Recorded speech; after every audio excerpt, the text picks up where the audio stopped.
ఒకవైపు తొక్కిసలాటలో గాయపడి ప్రాణాలతో పోరాడుతున్న వాళ్ళ దగ్గరికి తోసుకుంటూ తొక్కుకుంటూ 200 మందిని వెంటేసుకొని వెళ్ళిన జగన్మోహన్ రెడ్డి ఐసీయూలోకి ఎలా చూడాలంటారు అసలు ఆ పరిణామం?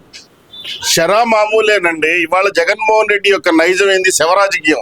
దానికి అసలు ఆ బ్రాండ్ అంబాసిడర్ గా జగన్మోహన్ రెడ్డిని మనం ఖచ్చితంగా ఆంధ్ర రాష్ట్ర వ్యాప్తంగా ఎవరిని అడిగినా చెప్పేటువంటి పేరు శవరాజకీయాలకి కేర్ ఆఫ్ జగన్మోహన్ రెడ్డి. ఎందుకంటే శవం మీద నుంచే ప్రారంభమైనటువంటి పార్టీ ఏదైనా ఉంది దేశ చరిత్రలో అంటే అది కేవలం ఏది జగన్మోహన్ రెడ్డికి సంబంధించినటువంటి వైఎస్ఆర్ కాంగ్రెస్ పార్టీ అని చెప్పేసి ఖచ్చితంగా చెప్పవచ్చు. దాంట్లో భాగంగానే ఏదైనా పరామర్శకి వెళ్ళే ఒక రాజకీయ నీతి కలిగినటువంటి అనుభవం కలిగినటువంటి నాయకుడు చేసేటువంటి పని ఏంది?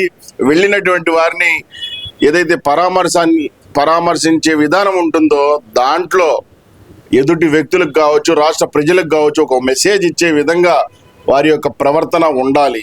ఇక్కడ ఏదో పులివెందల పూలంగళ్ళ కాళ్ళ ప్రౌఢీలు చేసిన విధంగా ఇవాళ మరి 200 మందితో కేకలు వేసుకుంటా ఆ విధంగా వెళ్ళడం అనేది జగన్మోహన్ రెడ్డికే అది చెల్లుతుంది. అది చిల్లర రాజకీయాలకి, జగన్మోహన్ రెడ్డి యొక్క చీప్ పాలిటిక్స్ కి అది కేర్ ఆఫ్ గా భావించాలే కానీ ఇందులో ఎక్కడ ఏదైతే తిరుపతి ఘటనని తీవ్రంగా ఖండిస్తా ఉన్నాం. ముఖ్యంగా ఎందుకంటే ఒక తప్పిదం జరిగితే ఖచ్చితంగా ఎవరైనా దాన్ని ఒప్పుకోవాల్సిందే. దాన్ని సరిదిద్దుకో చర్యలు మనం చేపట్టవలసినటువంటి పరిస్థితి ఖచ్చితంగా ఉంటుంది. దాంట్లో భాగంగానే అవి జరుగుతూ ఉంటాయి. జరిగినప్పుడు ఏంటంటే దాన్ని నష్ట నివారణ చర్యల విధంగా మనం పయనించాలి. మనం ముఖ్యంగా చూసుకుంటే నిన్న 200 మందితో కేకలు వేసుకుంటా వచ్చినటువంటి పెద్ద మనిషి గతంలో ఏదైతే కచ్చులూరు బోర్డు విషయంలో ఏం చెప్తాడో మరి మీడియా ముందుకు వచ్చి చెప్పమనండి. మరో పక్క వైజాగ్ లో ఏదైతే పాలిమర్స్ గ్యాస్ లీక్ ఘటనలో జరిగినటువంటి ఉదంతాన్ని ఒకసారి ప్రెస్ మీట్ ముందు వచ్చి చెప్పమనండి. మరో పక్క ఏదైతే అదే తిరుపతిలో రూయి ఆసుపత్రిలో ఆక్సిజన్ అందక ఎన్నో ప్రాణాలు గాల్లో కలిసిపోయినా ఈయన చోద్యం చూస్తా తాడేపల్లి ప్యాలెస్ కొంపలో పబ్జీలు ఆడుకుంటా ఆయన యొక్క సమయాన్ని గడిపినటువంటి పరిస్థితి మనకు తెలియందా అని చెప్పేసి ఈ సందర్భంగా చెప్తా ఉన్నాను. మరో పక్క ఏదైతే ప్రతిపక్ష నాయకుడుగా కూడా ఆయనకి హోదా దక్కకుండా ఇంకో పక్క వాళ్ళ నాయకులు కూడా ఆయన్ని ప్రతిపక్ష నాయకుడుగా ఈ రోజుకు కూడా ఆయన్ని అసెంబ్లీలో ఎన్నుకోలేదు. ఆయన కేవలం పులివెందుల శాసనసభ్యుడు మాత్రమే. ఒక శాసనసభ్యుడు ఎంతవడికి ఇది ఉంటుందో అంతవడికి ఆయన ప్రవర్తన ఉండాలి.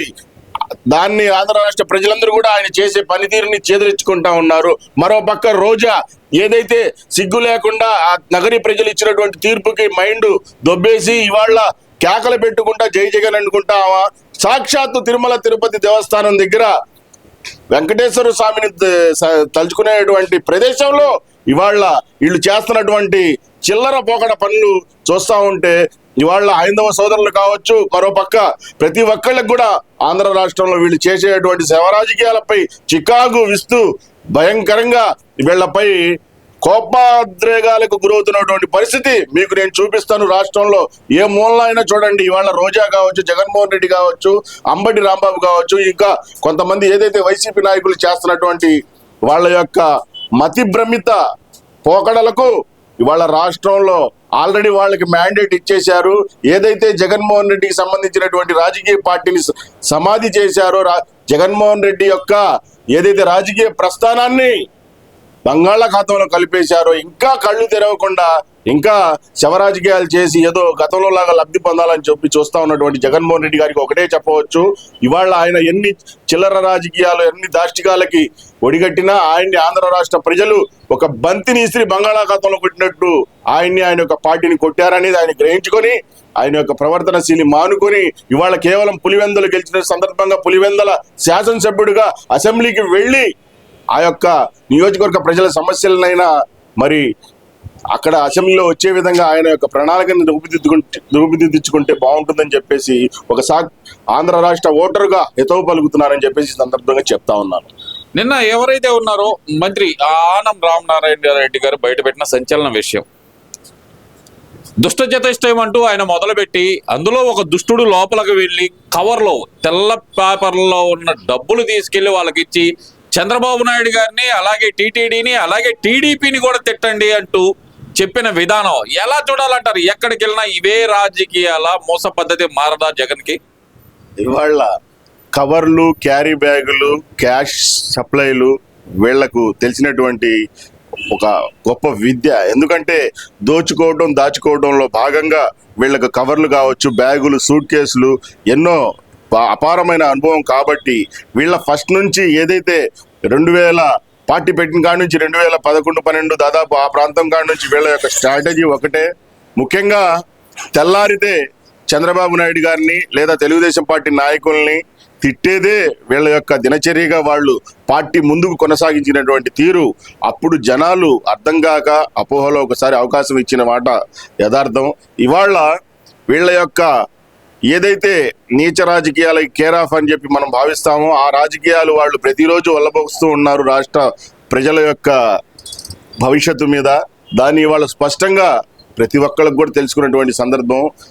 జగన్మోహన్ రెడ్డి గారి యొక్క ఇవాళ డైరెక్ట్ ఇంకా మన ఏదైతే దేవాదాయ శాఖ మంత్రులు వారు చెప్పారో అది ఎగ్జాక్ట్లీగా మరి వాళ్ళ ఏందంటే ప్రణాళికే. ఏ కాడికి ఏదైనా సందర్భం జరిగితే నష్ట నివారణ అనేది ఉండదు, కేవలం తిట్ల భాగవతంతో ఆ రోజు గడిపించుకొని మేమేదో సాధించామనే ఒక సంక కొట్టుకునే విధంగా వీళ్ళ యొక్క ప్రవర్తన ఉంటుందే కానీ నిజానికి వీళ్ళు దోచుకోవడం, దాచుకోవడం, లంచాలు, బెదిరీటాలు, కబ్జాలు వాటికి ఈ 5 సంవత్సరాల కాలంలో బాగా అలవాటు పడినటువంటి ప్రాణాలు కదా, ఆ విధంగానే వాళ్ళ యొక్క ప్రవర్తన ఉంటుంది. ఖచ్చితంగా మరి వాళ్ళ చేసిన దానికి అనుభవిస్తున్నారు, ఇంకా అనుభవించబోతున్నారు అనేది జగమెరిగిన సత్యంగా చెప్పవచ్చు. అంటే ఇదే మాట గురించి ఆర్కే రోజా మాట్లాడుతూ ఇందాక ఏమంటుందంటే ఆమె, మీకు చేతనైతే నిరూపించండి, అక్కడ మేము పరామర్శకు వస్తే మా మీద నిందలు వేస్తారా, మీకు పరిపాలించడం చేత కాక మా మీద నిందలు వేస్తున్నారా, దీని వెనకమాల ఏదైనా కుట్రకోణం ఉంటే బయట పెట్టొచ్చు కదా మీరు అంటూ ఆమె చేస్తున్న సవాళ్ళు. అలాగే అసలు హాస్పిటల్ పరిసర ప్రాంతాల్లో ఆమె ప్రవర్తించిన తీరు ఎలా చూడాలంటారు? ఇది అసలు మొత్తాన్ని వాళ్ళ ముఖ్యంగా నగరిలో రోజా గారికి తగిలినటువంటి దెబ్బ మతి పూర్తిగా భ్రమించిందని చెప్పడానికి చిన్న ఉదాహరణ ఏదైతే మరి మీడియాలో ఆమె చేసినటువంటి పోకడలు, అది మీరు నేను షూట్ చేసినవి కాదు, సాక్షాత్తు 4th ఎస్టేట్ అని చెప్పుకునేటువంటి మీడియా వారు కెమెరాలో బంధించినటువంటి దృశ్యాలు మనం చూసాం. ఆ రోజా యొక్క స్వైర వ్యవహారం చూస్తే ఇవాళ ఇళ్లలో టీవీలు చూసేటువంటి ప్రతి ఒక్క ఆడపడుచు కూడా ఆ యొక్క మనిషిని ఏంది ఒక ఆడ మనిషి ఈ విధంగా ప్రవర్తిస్తుందా, ఈ విధంగా ప్రవర్తించవచ్చా అసలు అనే ఒక సందిగ్ధంలో విస్తురుపోయి జనాలు టీవీలు చూస్తున్నటువంటి పరిస్థితి. ముఖ్యంగా మహిళలు అయితే ఇవాళ రోజా గారు కావచ్చు, కొంతమంది ఉండారు, వాళ్ళని చూస్తే టీవీల్లో కూడా అసహించుకుంటున్నారంటే ఇవాళ నిన్న చూసినటువంటి దృశ్యాలు ఆంధ్ర రాష్ట్రంలో ప్రజలందరికీ తెలుసు. వీళ్ళు కప్పిపుచ్చుకునే మాటలు ఏ విధంగా చెప్పుకున్నా ఇవాళ ఒకటే, ఇవాళ పాలకు పాలు నీళ్లకు నీళ్లు అన్నట్టుగా స్పష్టంగా తిరుపతిలో ఏదైతే తప్పిదం జరిగిందో ఖచ్చితంగా టీటీడీ బోర్డు వారు కావచ్చు లేదా అక్కడ అధికారులు కావచ్చు, వాళ్ళు ఖచ్చితంగా తప్పు అని చెప్పేసి భావించి దానికి నష్ట నివారణ చర్యగా వాళ్ళు చర్యలు తీసుకోబోతా ఉంటే వీళ్ళు రాజకీయ లబ్ధి కోసం ఇలాంటి శవ రాజకీయాలు చేసి అల్లరి చిల్లరగా గొడవలు చేసి రాష్ట్ర వ్యాప్తంగా ఒక రకమైనటువంటి గొడవలు సృష్టించాలనే ఒక ఉద్దేశంతో అంటే జనంలోకి జగన్ వస్తున్నాడు, ఈ లోపు వ్యతిరేకత పెంచమన్నాడు కదా మరి జగన్మోహన్ రెడ్డి, దాంట్లో భాగంగానే ఇదేమన్నా జరిగింది అనుకోవచ్చు అంటారా? రమ్మనండి సార్, రమ్మనండి, జనంలోకి రమ్మనండి. అరే సిగ్గు లేకుండా ఎవడండి చెప్తా ఉంది? సాక్షాత్తు పులివెందల్లో ఎన్నడూ ఎమ్మెల్యేలకు కూడా అపాయింట్మెంట్ ఇవ్వనటువంటి గత ముఖ్యమంత్రి జగన్మోహన్ రెడ్డి మళ్ళా కడప ఏదైతే కార్పొరేషన్ దాటికి కేవలం ఏదైతే కడప కార్పొరేటర్లకు సమావేశం నిర్వహించడానికి ఏర్పాటు చేసినటువంటి పులివెందల అదే దర్బార్లో వాళ్ళ యొక్క సొంత పార్టీ నేతలు చేసినటువంటి దాడి మర్చిపోయారా, లేకపోతే జనాలకు తెలియదు అనుకుంటున్నారా? ఇవాళ నీ సొంత నియోజకవర్గం సొంత ఏదైతే ఆఫీసులోనే జనాలు తిరగబడినటువంటి పరిస్థితి ఇవాళ రాష్ట్రంలో ఖచ్చితంగా జగన్మోహన్ రెడ్డి బయటికి రావాలి, జనాలు పూల వర్షంలాగా రాళ్లు విసరాలి. అదంతా ఖచ్చితంగా దేశం మొత్తం చూడాల్సిన సందర్భం అయితే ఖచ్చితంగా ఉంది. ఎందుకంటే గత 5 సంవత్సరాల కాలం ఒక చీకటి పాలనగా యావత్తు భారతదేశం కూడా కన్నెత్తి మన వైపు చూసే విధంగా రాష్ట్రాన్ని అట్టడుగున తొక్కేసేసి అన్ని వ్యవస్థలను భ్రష్టు పట్టించి చేసినటువంటి ఏదైతే పాలన ఉందో ఇవాళ దేశాలలో దాదాపు ఏ రాజకీయ నాయకుడు కూడా అలాంటి రాజకీయాన్ని చేసి ఉండడనే భావనలో ఇవాళ ఆంధ్ర రాష్ట్ర ప్రజలు ఖచ్చితంగా వచ్చారు. కాబట్టి ఇవాళ 11 మోహన్ రెడ్డి అని చెప్పేసి ఒక స్టాంప్ వేసేసి వదిలారని చెప్పేసి చెప్పవచ్చు.